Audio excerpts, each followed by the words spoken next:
السلام علیکم ورحمۃ اللہ وبرکاتہ۔ الحمد للہ نحمده ونستعینه ونستغفره ونؤمن به ونتوکل علیہ ونعوذ باللہ من شرور انفسنا ومن سیئات اعمالنا، من يهده الله فلا مضل له ومن يضلله فلا هادي له، ونشهد أن لا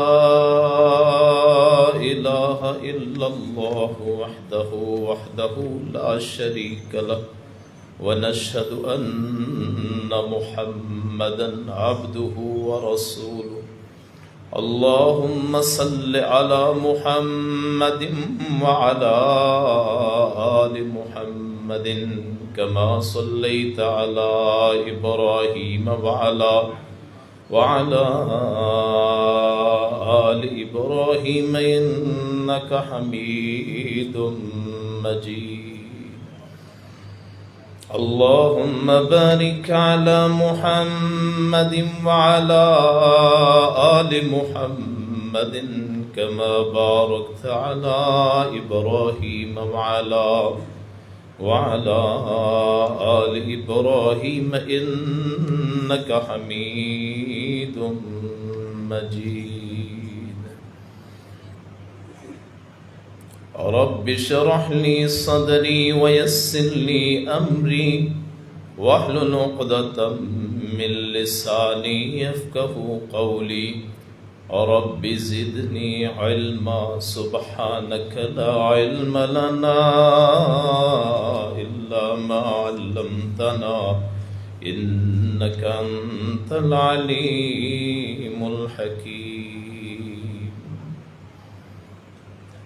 أما بعد فإن خير الحديث كتاب الله، وخير الهدي هدي محمد صلى الله عليه وسلم، وشر الأمور محدثاتها وكل محدثة بدعة وكل بدعة ضلالة وكل ضلالة في النار۔ أعوذ بالله السميع العليم من الشيطان الرجيم، بسم الله الرحمن الرحيم۔ إذ تستغيثون ربكم فاستجاب لكم أني ممدكم بألف من الملائكة مردفين، وما جعله الله إلا بشرى ولتطمئن به قلوبكم، وما النصر إلا من عند الله، إن الله عزيز حكيم۔ صدق الله مولانا العظيم وصدق رسوله النبي الكريم، ونحن على ذلك من الشاهدين والشاكرين والحمد لله رب العالمين۔ حضرات، بزرگوں، دوستوں، بھائیوں، سننے والی معززات ماؤں بہنوں، آج 20 رمضان المبارک ہے۔ 10 دن یا 9 دن مزید اللہ کا یہ مہمان ہمارے پاس رہے گا۔ رمضان المبارک میں 2 بڑی جنگیں یا غزوات ہوئے۔ نبی کائنات فخر موجودات حضرت محمد رسول اللہ صلی اللہ علیہ وسلم مکے سے ہجرت کر کے مدینہ طیبہ تشریف لائے۔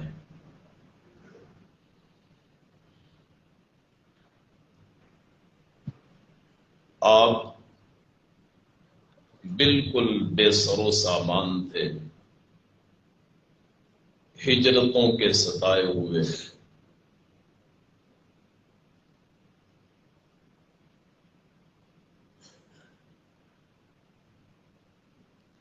غموں کے مارے صحابہ کرام بھی، کسی نے اپنے گھر والوں کو چھوڑا، کسی نے مال و جائیداد کو چھوڑا، اللہ کی رضا کے لیے، اللہ کے حکم پہ مکے سے نکلے، چھپتے چھپاتے اپنی جانیں بچا کے یثرب کی وادی میں اترے۔ مکہ انتہائی گرم علاقہ ہے اور مدینہ طیبہ اس کے مقابلے میں ٹھنڈا ہے۔ وہاں آتے ہی تمام صحابہ تقریباً انہیں تپ چڑھ گئی، بیمار ہو گئے۔ مدینے کی فضائیں،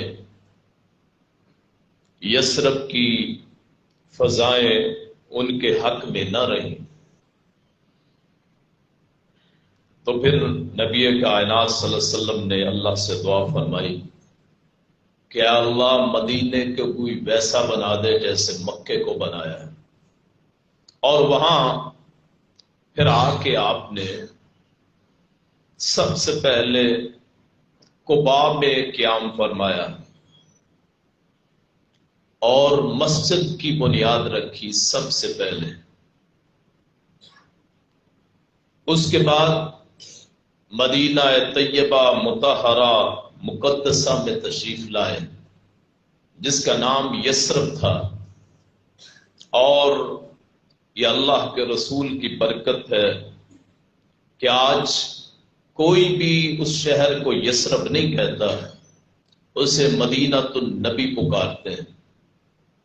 آپ نے وہاں ایک نظام قائم فرمایا۔ دو بڑے قبیلے تھے مدینہ طیبہ میں، ایک اوس اور ایک خزرج۔ آپ نے ان دونوں کی آپس میں صلح کروائی۔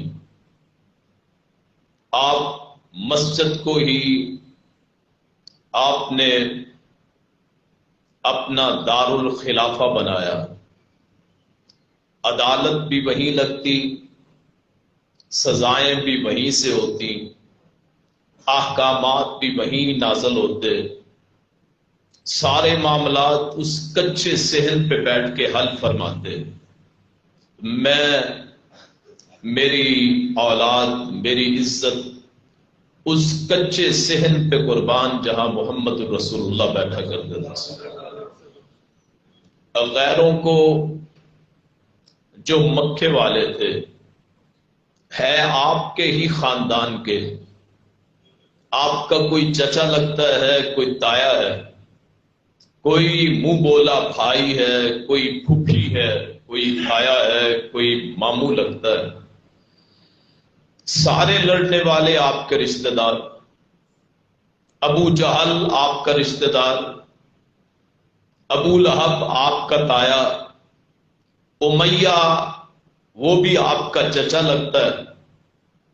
جتنے بھی خاندان مکے میں آباد تھے سارے آپ کے رشتہ دار، سارے ہی آپ سے لڑنے والے۔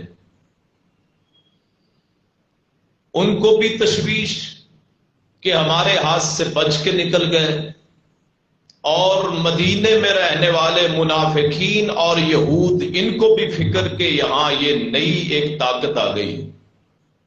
اس سے پہلے یہودی آپس میں لڑاتے تھے اوس اور خزرج کو، جنہیں ہم انصار کہتے ہیں۔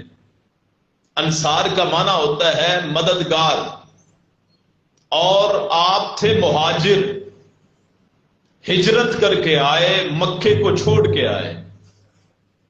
منافقین ایک تیسرا گروہ پیدا ہو گیا۔ مکے میں تو دو ہی گروہ تھے، ایک گروہ مومنوں کا، مسلمانوں کا، اور ایک گروہ کافروں کا، منکروں کا۔ مدینے میں عجیب صورتحال، تین گروہ بن گئے، ایک منافقین کا، ایک یہود کا اور ایک مومنوں کا، اور چوتھا وہ گروہ تھا مکے میں بیٹھے ہوئے کافروں کا، جو اپنے آپ کو تولیت کعبہ کہتے تھے کہ ہم کعبے کے متولی ہیں۔ تین قوتوں سے مقابلہ کرنا پڑ رہا ہے حضرت محمد رسول اللہ صلی اللہ علیہ وسلم، جو بے سر و سامان، جن کے پاس لڑنے کے لیے ہتھیار نہیں ہیں۔ بسا اوقات آپ کی جان کو اتنا خطرہ ہوتا تھا کہ صحابہ کرام رضی اللہ عنہم اپنی باری مقرر کرتے کہ آج میں حفاظت کروں گا، وہ کہتا آج میں حفاظت کروں گا۔ حتیٰ کہ اللہ نے پھر قرآن اتارا، یا ایھا النبی حسبک اللہ ومن اتبعک من المؤمنین، اے پیغمبر امن اور حفاظت میرے ہاتھ میں ہے، آئندہ تیرا پہرا نہ لگے، اللہ آسمان سے تیری حفاظت فرمائے گا۔ لوگوں کو پسند نہ آیا کہ امن سے رہنے لگے، دور دور سے لوگ آ کے اسلام قبول کرنے لگ گئے، فارس سے سلمان آ گئے، غلاموں نے کلمے پڑھ لیے، غیر قومیں آ گئیں۔ ایک قافلہ نکلتا ہے مکے سے تجارت کے لیے شام کے سفر پہ، مدینہ اور مکہ یہ راستہ تھا شام کا۔ آپ مکے سے نکلے شام کو جائیں، اس دور میں روم ہوتا تھا، دمشق، تو راستے میں مدینہ پڑتا ہے۔ رسول اللہ صلی اللہ علیہ وسلم کو پتہ چلا، آپ نے صحابہ سے مشورہ فرمایا، اور اللہ نے اس جنگ کو سورہ الانفال میں بیان فرمایا۔ آپ نے مشورہ کیا کہ اس قافلے کو روکنا ہے، قافلے کو روکنا ہے۔ ادھر انہیں بھی پتہ چل گیا، قافلے والوں کو، سردار ابو سفیان جو ابھی مسلمان نہیں ہوئے تھے، وہ قافلے کے سردار تھے، انہوں نے پیغام بھیجا مکے میں کہ ہمارا قافلہ لٹ جائے گا، پیسہ جائیداد جو ہمارے مکے کی معیشت ہے وہ مسلمان مدینے والے ہتھیا لیں گے۔ یہ مومن اور کافر کا فرق ہوتا ہے کہ کافر ہمیشہ مادی اسباب پہ یقین رکھتا ہے، اپنی جیب پہ یقین رکھتا ہے، اپنے کاروبار پہ یقین رکھتا ہے، اپنی تجارت پہ یقین رکھتا ہے، اپنی فصل پہ یقین رکھتا ہے۔ اور مومنوں کو اللہ کا بھروسہ ہی کافی ہوتا ہے، انہیں پتا ہے جو رزق اللہ نے لکھا ہے وہ مل جانا۔ ادھر سے 1000 کا لشکر مکے سے چلا ابو جہل کی قیادت میں۔ مسلمانوں کو بھی پتہ چل گیا کہ ادھر سے وہ لشکر آ رہا ہے اپنے قافلے کی حفاظت کے لیے۔ رسول کائنات، فخر موجودات، سرور کونین، والی مدح حضرت محمد رسول اللہ صلی اللہ علیہ وسلم مشورہ کرتے ہیں۔ اعلیٰ کائنات کے سب سے مقدس، سب سے اکمل ہیں، سب سے کامل ہیں، سب سے عقل مند ہیں، آپ کی عقل کے برابر ساری کائنات ہو سکتی، اس کے باوجود مشورہ کرتے ہیں۔ لوگوں نے کہا جی مدینے میں رہ کے، اب کہا کون سا قافلہ اختیار کرنا ہے، جنگ کرنی ہے یا قافلہ لوٹنا ہے؟ ایک ہی ملے گا۔ اللہ کی منشا یہ تھی کہ جنگ کریں، یحق اللہ الحق ویبطل الباطل ولو کرہ الکافرون، کہ جنگ کرنی ہے، قافلہ نہیں لوٹنا۔ کیوں؟ قافلہ تو ڈاکو لوٹا کرتے ہیں۔ آج اللہ ایسی جنگ بپا کرے گا، اپنے فرشتوں کو نازل کرے گا، ان کافروں کو عبرت کا نشان بنا دے گا۔ وہی جو تجھے مارنے والے، تجھے مکے سے نکالنے والے، تجھے طرح طرح کی تکلیفیں دینے والے ہیں محمد کریم، ہم نے 70 کے قریب لوگوں کو یہاں جہنم واصل کرنا ہے۔ انہوں نے کہا جی مدینے میں رہ کے مقابلہ کرتے ہیں۔ میں صدقے جاؤں اس عظیم کائنات، عظیم شخصیت پہ جس نے کہا محمد کبھی بزدل نہیں ہوا کرتا، مقابلہ کریں گے تو باہر جا کے لڑیں گے۔ حالانکہ حالت کیا ہے، پورے قافلے میں صرف 2 اونٹ اور 2 گھوڑے اور 70 اونٹ سارے اکٹھے کر کے، مدینے والے بھی، مکے والے بھی، مہاجر بھی، انصار بھی، 315 کے قریب بنے، 313 کہہ لیں، 310 سے زائد، 315 تک سارے ملا کے۔ لیکن جرت اتنی ہے، بہادری اتنی ہے، دلیری اتنی ہے، شجاعت اتنی ہے کہ کہا اگرچہ پورا سامان نہیں ہے لیکن محمد کبھی بزدل نہیں ہو سکتا صلی اللہ علیہ وسلم۔ باہر نکلے، بدر کا مقام، مسلمان پہلے پہنچتے ہیں، کافر بعد میں آتے ہیں، اور وہاں پڑاؤ ڈالتے ہیں لڑائی سے 1 رات پہلے۔ میرے بھائیوں، آپ کا مقابلہ کائنات کی سپر پاور سے ہو یا جس سے بھی ہو، آپ کے نزدیک سب سے بڑی سپر پاور اللہ ہوتی ہے۔ سب سے بڑی کائنات کی قوت وہ اللہ ہے جس کے ہاتھ میں ساری کائنات ہے۔ جب اس کا ڈر اپنے دل میں بٹھا لو گے، کائنات کا رب اس دل کو غیروں کے ڈر سے آزاد فرما دے گا۔ وہاں آپ نے پھر اللہ کے حضور، رات کو ایک صدیق ہے، ایک رسول اللہ ہے صلی اللہ علیہ وسلم، آپ پھر سجدہ کرتے ہیں۔ مومن کا سب سے بڑا ہتھیار اس کی دعا ہوتی ہے، یاد رکھیے۔ دعا ایسا ہتھیار ہے، جب سارا کچھ ختم ہو جائے اس مولا سے تعلق باقی رہتا ہے، اور وہ مولا پھر دلوں کی کایا پلٹ دیتا ہے۔ پھر وہاں آپ نے وہ کلمات کہے سجدے کی حالت میں اللہ کے سامنے، اے اللہ میں اپنا سب کچھ لے کے آ گیا ہوں، میں اپنے سارے ساتھیوں کو لے کے آ گیا ہوں، میں ناتواں، میں کمزور، میں نے طائف میں مار کھائی ہے، اے اللہ میں غیر علاقے میں بیٹھا ہوں جو میرا اپنا علاقہ بھی نہیں ہے، اے اللہ اگر آج یہ جماعت مٹ گئی، جو تیرے سامنے یہ چند سوار ہیں، جو ان سے دشمن 3 گنا بڑا ہے، اگر یہ تیرے آج بندے مٹ گئے تو قیامت تک تیرا نام لیوا کوئی نہیں ہو۔ اور اللہ نے پھر آسمان سے وحی اتاری، انی ممدکم بِأَلْفٍ مِّنَ الْمَلَائِكَةِ مُرْدِفِينَ۔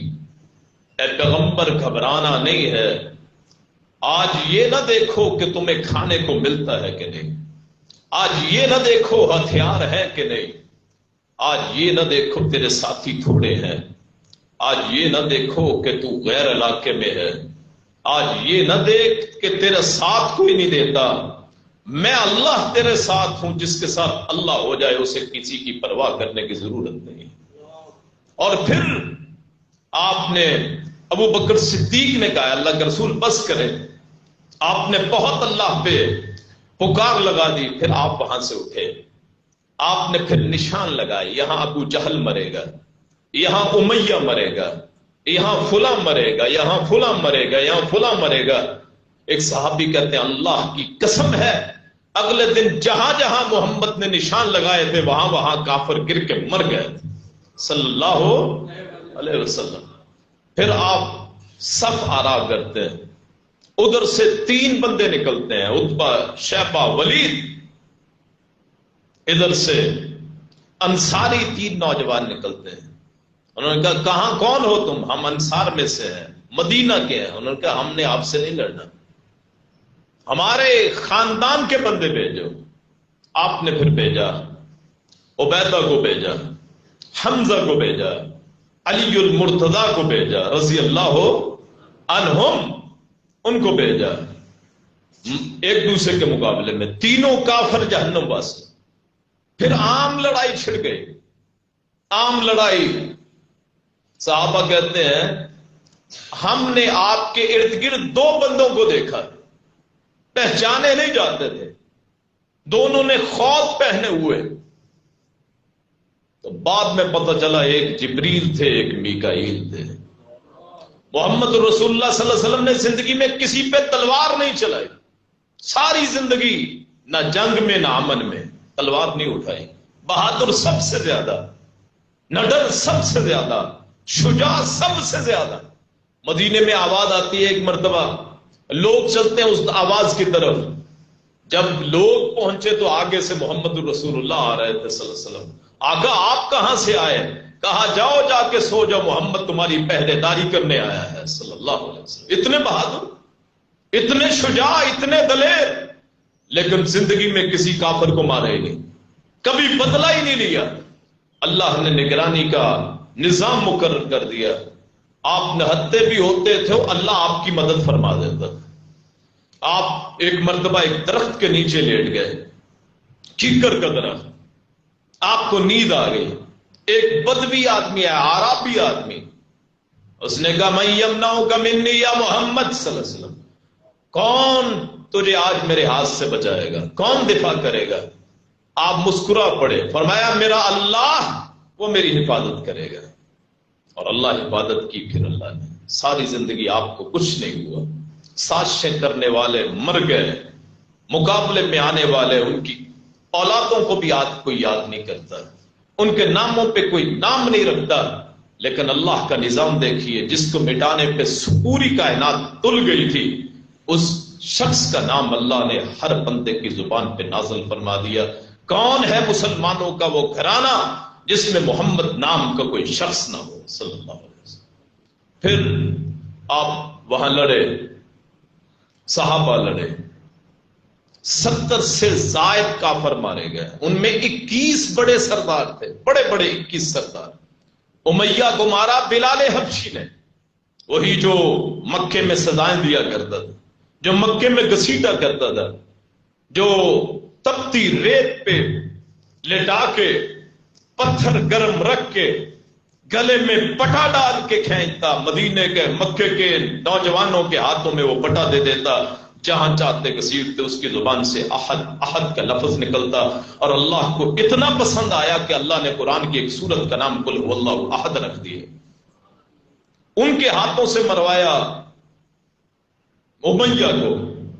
ابو جہل کو کس نے مارا؟ 2 چھوٹے بچے مدینے کے۔ عبد الرحمن بن عوف کہتے ہیں میں صف میں کھڑا تھا، میں نے مسلمانوں کی صف میں، میرے ارد گرد 2 بچے تھے، معاذ، بعض کہتے ہیں دونوں کا نام معاذ تھا، بعض کہتے ہیں ایک کا نام تھا معوذ، ایک کا معاذ، افرا کے بیٹے تھے، چھوٹی عمروں کے۔ عبد الرحمن کہتے ہیں میرے دل میں خیال ہوا کہ کاش میرے ارد گرد کوئی جلوی جوان ہوتے تاکہ میری حفاظت کرتے، ان کی حفاظت تو مجھے کرنا پڑے گی۔ ابھی سوچ رہے تھے، ان میں سے ایک نے کہا چچا جان ابو جہل کون ہے، عمر بن ہشام کون؟ کہا میں نے کہا بھتیجے تجھے کیا ہے؟ اس نے کہا مجھے پتہ چلا ہے کہ وہ میرے محمد کو گالیاں دیتا ہے صلی اللہ علیہ وسلم، ان کا مخالف۔ کہا میں نے ابھی یہ بات سنی، ساتھ والا چھوٹا بچہ وہ کہنے لگا چچا جان ابو جہل کون ہے؟ تجھے کیا کام ہے بھتیجے؟ انہوں نے کہا ہم نے اس کا آج کریا کرم کرنا ہے۔ کہا ابھی میں دیکھ رہا تھا ابو جہل اپنے لشکر کے ارد گرد سب بندی کروا رہا تھا، ابھی لڑائی پوری نہیں شروع ہوئی تھی۔ کہا میں نے کہا وہ ہے ابو جہل؟ کہتا میرے دیکھتے ہی دیکھتے وہ بچے اس پہ پل پڑے، اس کو گرا دیا، اور اس کی پھر موت کہاں ہوئی؟ آپ نے سنا ہوگا تلوار کا نام ہے ذوالفقار، لا فتح الا علی، لا سیف الا ذوالفقار۔ کوئی نہیں بتائے گا یہ لفظ کیسے آئے، کہاں سے آئے۔ یہ وہ تلوار تھی جو ابو جہل کی تلوار تھی، اور کس کو ملی؟ جنگ ختم ہوا، یاروں نے بڑی کہانیاں یہ آسمان سے تلوار اتری، نہیں، تاریخ پڑھیے دلائل کے ساتھ۔ ذوالفقار وہ تلوار ہے جو حضرت رسول اللہ کو ملی، کس سے؟ ابو جہل کی تلوار۔ جنگ ختم ہوئی تو رسول اللہ نے فرمایا صلی اللہ علیہ وسلم جاؤ کو دیکھو ابو جہل کا حال کیا ہے۔ عبداللہ بن مسعود، یہ کون صحابی ہے؟ قاری قرآن ہے، کمزور اتنے، ایک دن ایک درخت پہ چڑھے، پنڈلیاں اتنی کمزور، لوگ دیکھ کے ہنس پڑے، رسول اللہ نے فرمایا تمہارے نزدیک یہ بہت کمزور ہے، اللہ کی قسم ہے قیامت کے دن اس کے میزان میں یہ احد پہاڑ سے زیادہ وزنی ہوگی۔ ان کو کہا، وہ کہتے ہیں میں دیکھ کے آتا ہوں۔ ابو جہل کے پاس پہنچے، کیا حال ہے؟ گرا ہوا تھا خون میں، آخری سانس ہے۔ اس نے کہا مجھ سے بڑھ کے بھی آج تک کسی کو مارا ہے؟ میں سردار ہوں، اکڑ تکبر، مجھ سے بڑھ کے بھی کسی کو مارا ہے؟ پھر حضرت عبداللہ بن مسعود نے اسے مارا اور وہ تلوار لے کے آئے۔ لوگوں نے کہا یہ تلوار عبداللہ بن مسعود کو نہیں ملنی چاہیے، کیوں؟ سردار کی تلوار۔ ابو جہل کیا تھا؟ مکے والوں کا سردار۔ تو ادھر سردار کون ہے؟ محمد رسول اللہ صلی اللہ علیہ وسلم۔ اور وہ تلوار حضرت رسول اللہ کو ملی جسے ذوالفقار کہتے ہیں۔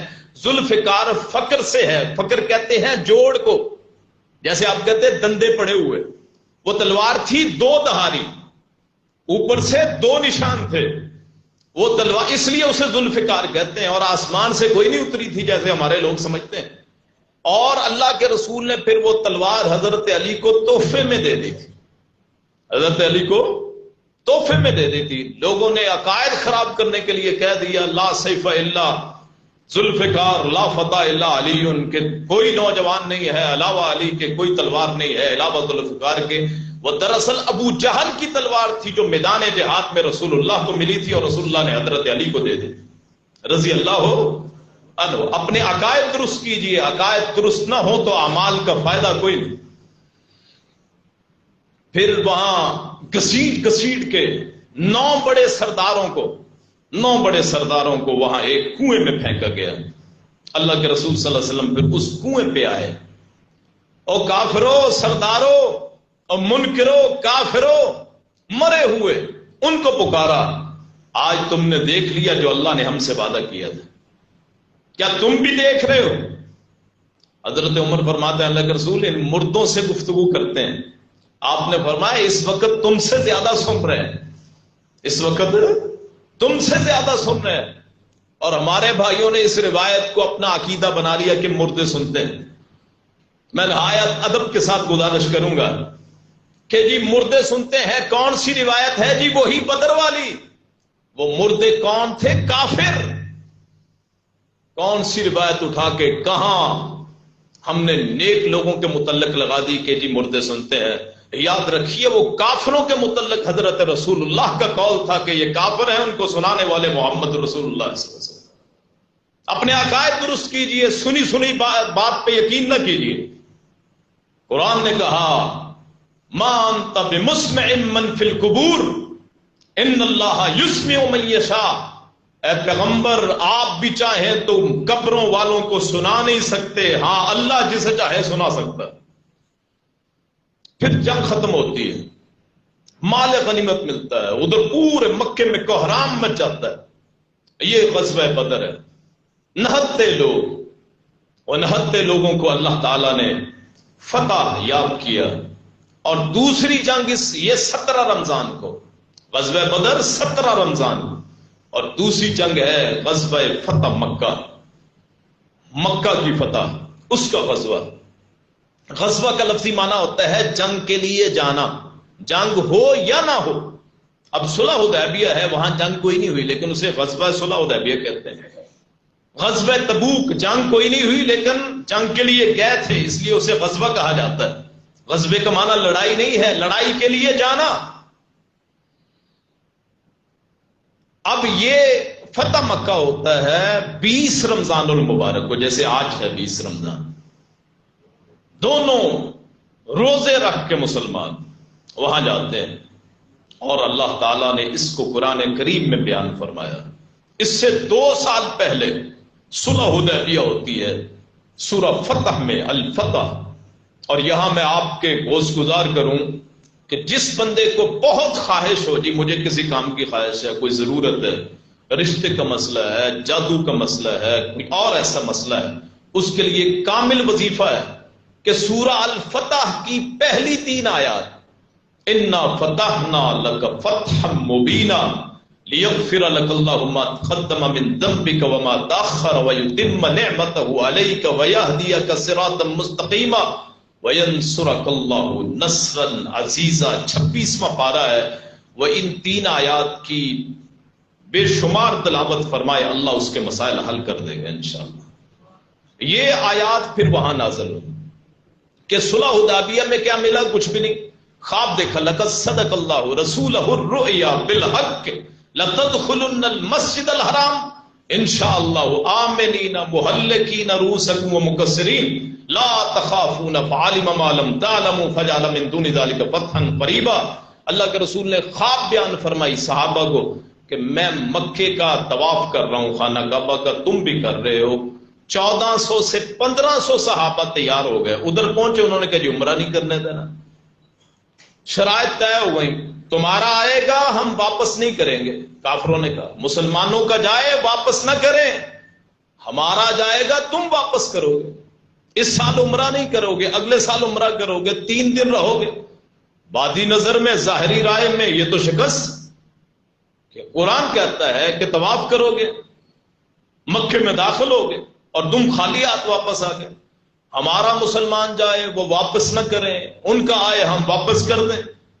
تو رسول اللہ نے فرمایا یہ اللہ کا اچھا نظام ہے، جو ہم میں سے برا ہوا، منافق ہوا، اس کی ہمیں ضرورت، جو جاتا ہے جائے، اور جو ان کا ہمارے پاس آ گیا ہم واپس بھی کر دیں، اللہ اس کے لیے کوئی نہ کوئی راہ بنا دے گا۔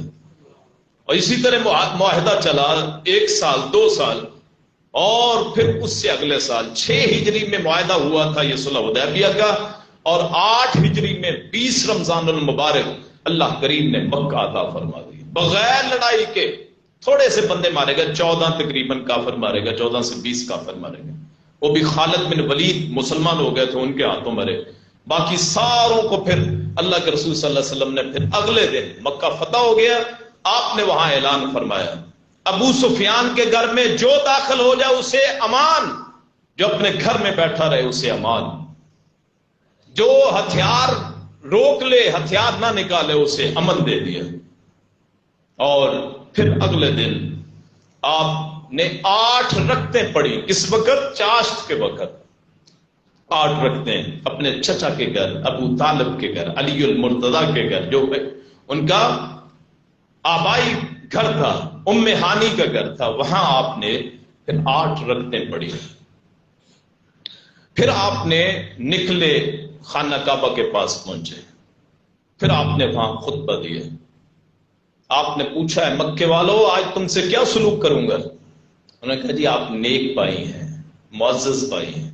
تو آپ نے پھر آگے سے ارشاد فرمایا جاؤ لا تثریب علیکم اليوم یغفر اللہ لکم ولی، آج میں وہی کلمہ کہتا ہوں جو میرے بھائی یوسف نے کہی تھی، آج تم پہ کوئی ملامت نہیں، کوئی ڈانٹ نہیں، جاؤ تم سب آزاد ہو، سب کو چھوڑ دیا، حالانکہ وہ سارے ہی ظلم کرنے والے، سارے ہی برے، آپ پہ تانا تشنی کرنے والے، جنگیں لڑنے والے، آپ کے چچا حمزہ کے قاتل، آپ کے رشتہ داروں کے قاتل، آپ کے کو نقصان پہنچانے والے، لیکن یہی ہوتا ہے حوصلہ، یہ ان سے کہتے ہیں قائل کہ وقت جب آئے بدلہ لینے کا تو وہ اللہ کے لیے معاف کر دے، اللہ کے لیے معاف کرے، اللہ خوش ہو جاتا ہے، اللہ راضی ہو جاتا ہے۔ ہمارے لیے اللہ کے رسول کی سیرت اسوہ حسنہ ہے، بہترین نمونہ ہے کہ بہترین بندہ وہ ہے جب اسے اختیار ملے تو بدلہ نہ لے، معاف کر دے۔ میرے اور آپ کے لیے بھی سبق ہے، ہم چھوٹی چھوٹی باتوں پہ ایک دوسرے سے نفرت کرتے ہیں، یہ سیاست کے معاملات ہیں، مثلا سیاست کے معاملہ، ان کی بنیاد پہ تعلق ختم کرنا۔ کل کسی کی گورنمنٹ، آج کسی کی گورنمنٹ ہے، اقتدار کسی کا نہیں ہے، اقتدار صرف اللہ کا ہے، للہ ملک السماوات والارض۔ کبھی کسی کو تختہ ملتا ہے، کبھی تخت ملتا ہے، کہاں مکے سے نکالے گئے، رات کو چھپتے چھپاتے، کہاں جنگیں لڑی، ایک دن آیا انہوں نے کہا جی آج اس سال عمرہ نہیں ہوگا، واپس کر دیا، اور کہاں ایک دن آتا ہے اسی مکے کا وارث بنا دیتا ہے۔ اللہ کریم کا اصول بڑے اٹل، اللہ کریم کے اصول بڑے سادہ، لا تبدیل لکلمات اللہ، اللہ کے کلمات کو کوئی بدل نہیں سکتا۔ سورج یہیں سے نکلے گا، یہی غروب ہوگا، دن آئے گا، رات ہوگی، کوئی پیدا ہو کوئی مرے، کوئی فرق نہیں پڑتا، اللہ کے افعال اسی طرح جاری رہتے ہیں۔